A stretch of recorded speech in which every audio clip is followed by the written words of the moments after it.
So you just saw Gary Vee's post about the Jordan LeBron card that sold for $900,000 at auction. And you want to get involved in the hobby because you have a passion for sports, whether it's basketball, football, baseball, hockey, doesn't matter.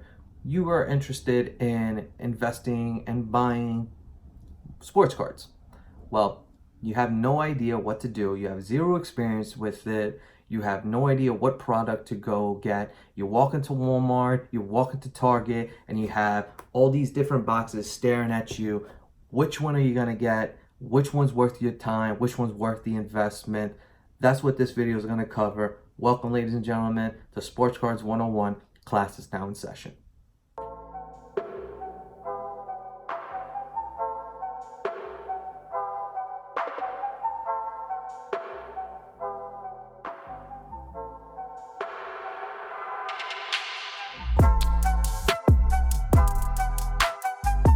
Alright, we're at the second Walmart now.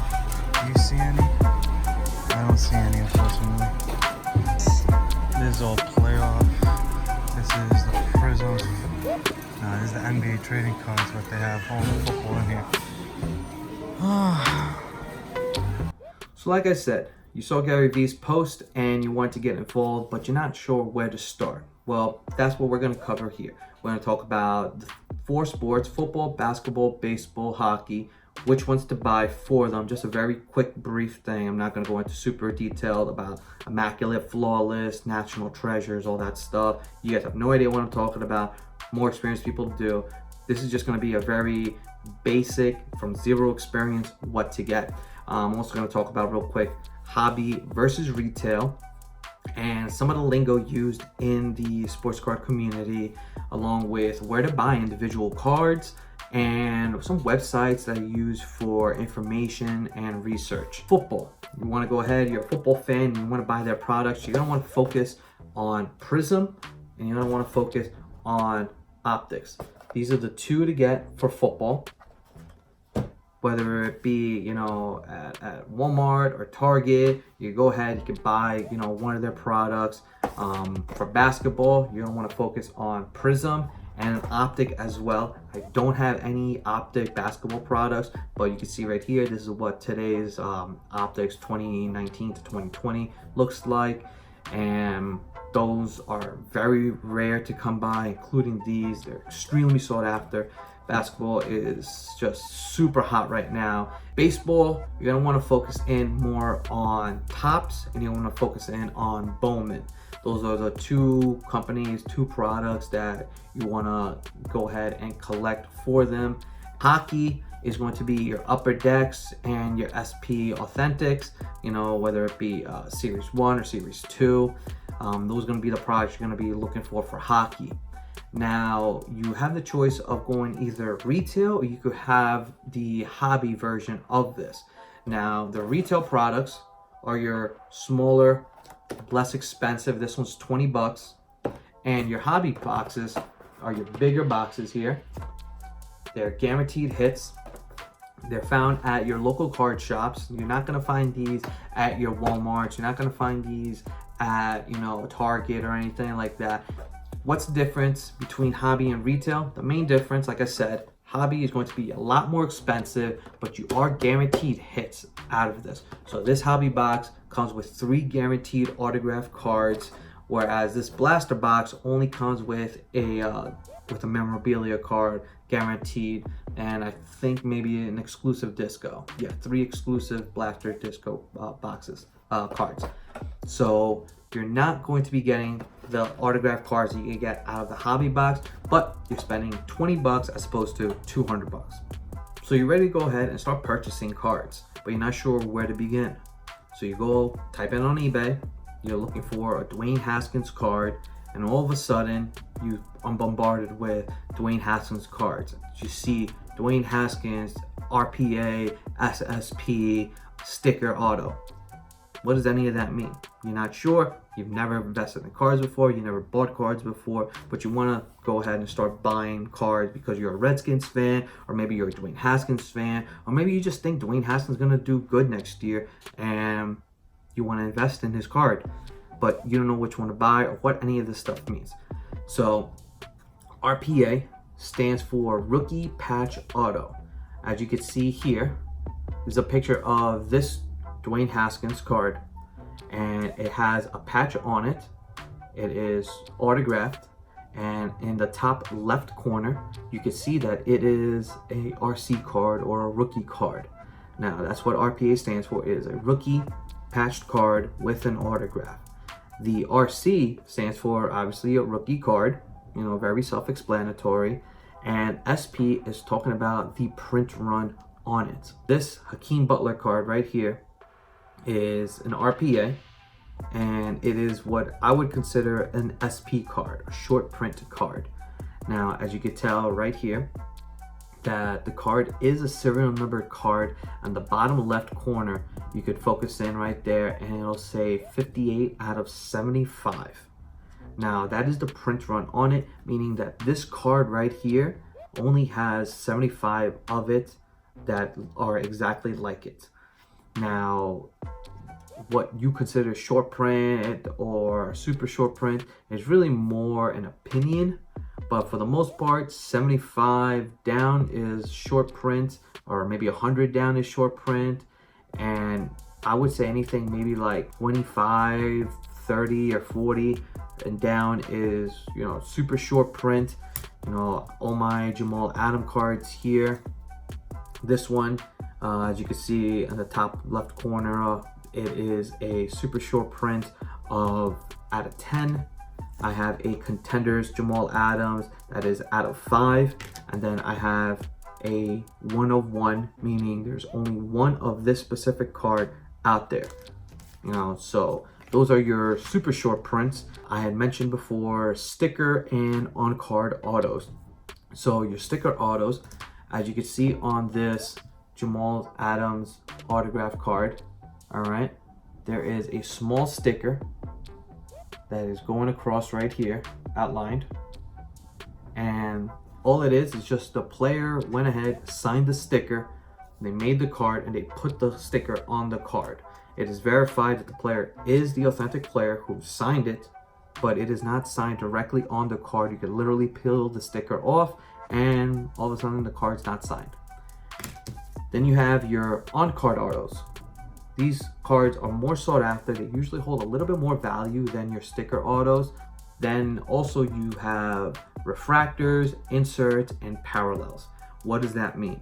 Now, they're all essentially meaning the same exact thing. They're just separate variations of the same card or same player from that same box.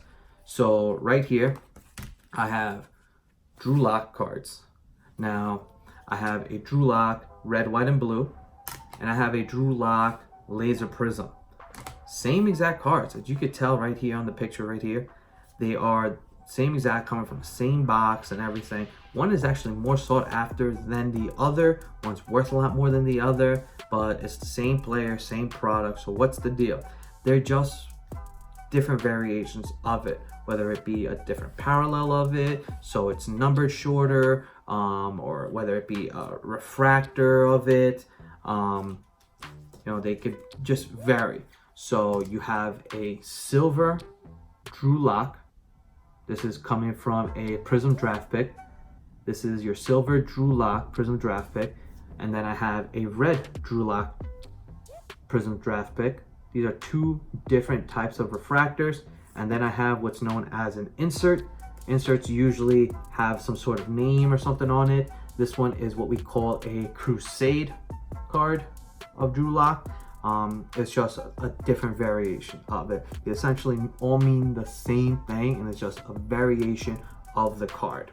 So insert, parallels, and refractors are just specific cards. They are not your base cards. They're more sought after and usually more valuable in the long run than just a regular base card. Next thing we're going to cover is where to buy these cards. Where to buy individual cards or anything. You can buy them, like I said earlier before, Walgreens. You know, you can buy them at Walmart, and you can buy them at Target. Now, Walgreens doesn't really carry much I think there's some baseball product that you can get at Walgreens, but for the most part, you're gonna collect them all at Walmart, and you're gonna get them at Target or a hobby shop. If you're looking for individual cards, again, I would recommend, a hobby shop. You could also do eBay and check out my cards. You obviously probably never heard of Check Out My Cards because you have zero experience with the hobby, but Check Out My Cards is an exclusive website for trading cards. Like it says, check out my cards. So you can buy cards on there and resell them without ever actually holding the card physically in your hand. It's a pretty cool concept. There are also Facebook groups that you could buy off of. I am a little weary on Facebook buying just because it's very easy for you to get scammed. Someone could go ahead and, send you bad cards, or you pay for a product and don't get the one that you were looking for, or maybe they sold you a card and ended up being a fraud card, or ended up being damaged and they didn't tell you about it. Yeah, for me, buying, eBay, Check Out My Cards, and then you have Facebook, and you also even have Instagram nowadays. A lot of people are buying and selling off of Instagram. They're doing razzes, which is what we call raffles. So you could do a lot of different stuff, a lot of different avenues for you to purchase these cards. But my main one, I would say, would be eBay and Check Out My Cards. Now, for more information on cards and stuff like that, and getting your toes in on this, you're gonna want to check out websites such as Cardboard Connections, PSA, and BGS. PSA and BGS are your two grading companies for sports cards and just trading cards in general. PSA seems to be the more premium one. They tend to sell more than BGS, so a PSA 10 is more valuable than a BGS 10. Don't really know why. More people, I guess, just know PSA as opposed to BGS. It's just what it is. I'm sorry, I don't know why. Can't explain it. It just is. But then you also have YouTube channels like myself, Sports Card Investor, where we talk about cards that we're looking to invest in, cards that we're buying. You also have breakers. So a breaker is just someone who goes and buys boxes, opens them up, and records it, and you see the reaction, and you see it live. What does this box have? It's a great way to see, hey, is this worth getting? This product just dropped and Pac-Man just went ahead. There's a guy on YouTube called The Original Pac-Man. Pac-Man went ahead and bought this and did a box opening of it. Looked pretty good. Maybe I might get myself some. So I use YouTube to kind of take a look at see products that are just releasing, take a look at those guys' breaks. Is it worth it, me spending my money on it? I'll usually take a look at like 5 or 6 different breaks, kind of get an average of what goes in it, and then from there decide, am I personally going to go ahead and buy it? But that's just for, box breaking or hanger packs. You go ahead and see essentially what you're going to get, what you're getting involved in. So what are my recommendations for sports cards if you're looking to get into it? Well, very simple. 1, start with the sport you love. If you know absolutely nothing about, hockey, don't buy hockey cards. If you know absolutely nothing about basketball, don't really buy basketball cards. Brings me to my second point. If you're gonna buy this as an investment, don't go with boxes.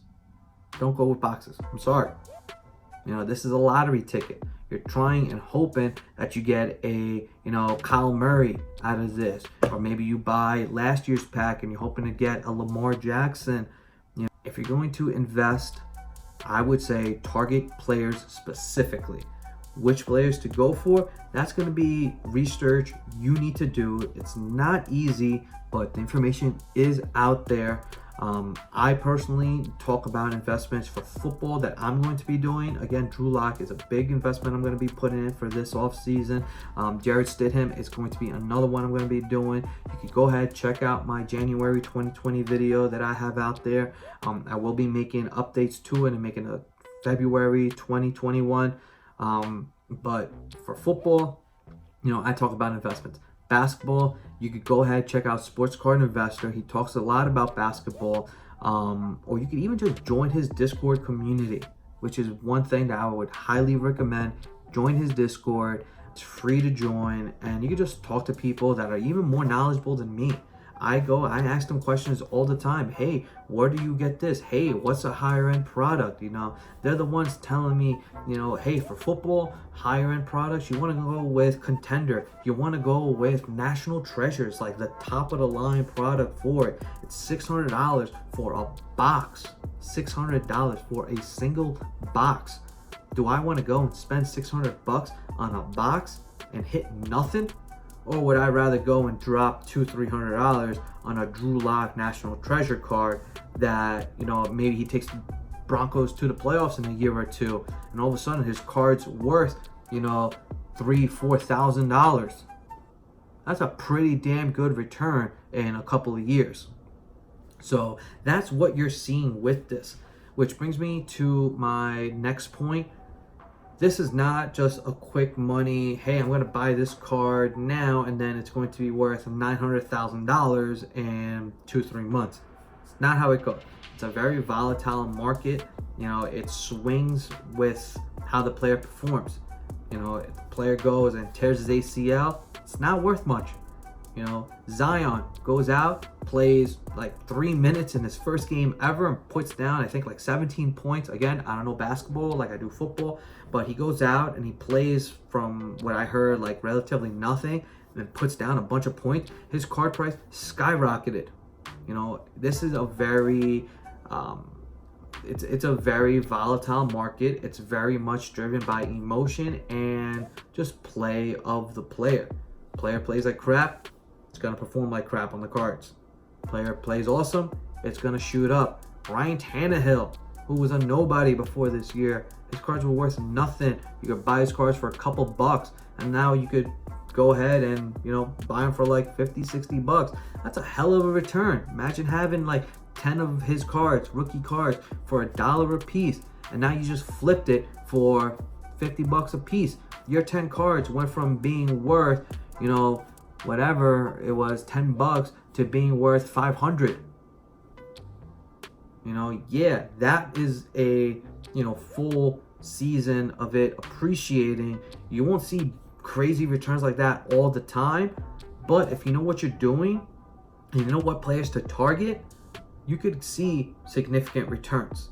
You know, but it's not a quick, it's not an easy flip type of thing that you could do. You know, I love Gary Vee, great message that he's sending out there, you know, about getting involved with sports cards, but it is not just a quick, hey, let me go buy this pack for $20 at Walmart and resell it for $300-400. Doesn't work that way. But do you have a chance at it? Yes. Better off targeting specific cards you want to get rather than just buying packs. Buying packs, you can go ahead, buy these at Walmart, but this is more just for fun. Guys, have fun with it. That is my most important message to you guys. Out of everything you take from this video, have fun with it. That's why I say pick a sport you love.